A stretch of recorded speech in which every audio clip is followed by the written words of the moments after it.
If you like The Searchers, then you'll like She Wore a Yellow Ribbon from 1949. John Wayne plays Nathan Brittles, a cavalry officer who's 1 week from retirement. He's given 2 last missions. 1, to stop a party of Apache and Arapaho after they've defeated Custer, and 2, deliver his commanding officer's wife and niece to a stagecoach that's headed back east. Since these are his last 2 missions, he'd like to end on a high note. Yeah, this one's on the nose for recommendations, considering it's mostly the same people, but I can't help but talk about it because it's my favorite John Ford, John Wayne Western. Yeah, I like it more than Stagecoach, The Man Who Shot Liberty Valance, and The Searchers. Why? Well, for one, John Wayne gives a performance unlike anything he's ever done in his career. Brittles isn't this hard-headed, no-nonsense tough guy. He's actually soft-spoken and uses his head more than his rifle. There's a sensitivity in his performance that you never really see in Wayne's other characters. So much so that you don't really mind the old man makeup. I mean, he still looks like a young man, but Wayne is able to get lost in the character, which also allows us to accept him as he's presented. Probably my favorite scene is when he kneels over the grave of his dead wife. He pours his heart out, and it makes you realize how much of his life he's given to the cavalry, and how he feels lost even before he's supposed to be done. It actually reminds me a lot of films like Dodsworth and Wild Strawberries. All are films about aging and ask, what does it mean to truly live a life? When you think John Wayne, you never really think of scenes like this. You think of him shooting down bandits and stuff. This is a testament to his star power and the fact that he could act when he was given the right material. Ford Westerns usually have a colorful supporting cast, but I think this was the best out of all of them. I remember every single one of these people, even though they aren't really given a whole lot of screen time. Some even have their own subplots. These side stories are typical in Ford Westerns, and sometimes they're done very well. Other times, not so much. For me, this was the best use of them. They're incorporated into the story very well and make Wayne's story feel much bigger. After being introduced to them, we understand that Wayne failing his mission could have consequences for them too.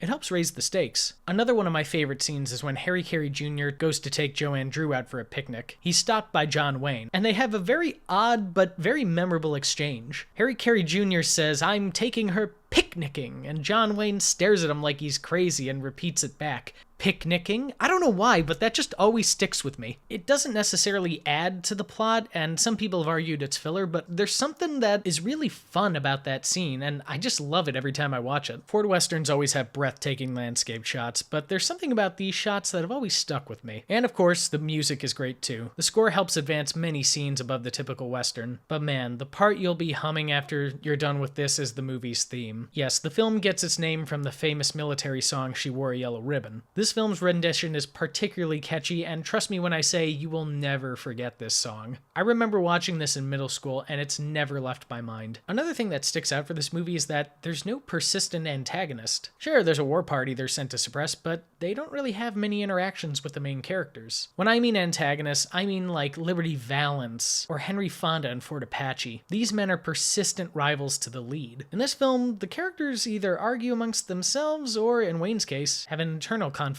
they're fighting alone. Sometimes just seeing characters interact with their natural environment is enough to make a film compelling. Some might think that this film isn't underrated because it's a John Ford Western, and those are all very well known. But for me, I feel this one should be amongst the ranks of some of the greatest Westerns ever made. This is one I constantly revisit, and I will definitely continue to revisit for years to come. So, besides it being a John Wayne, John Ford picture, I think if you liked The Searchers, you'll like She Wore a Yellow Ribbon. For a unique John Wayne performance, it's excellent supporting cast, gorgeous color landscape shots, and great music.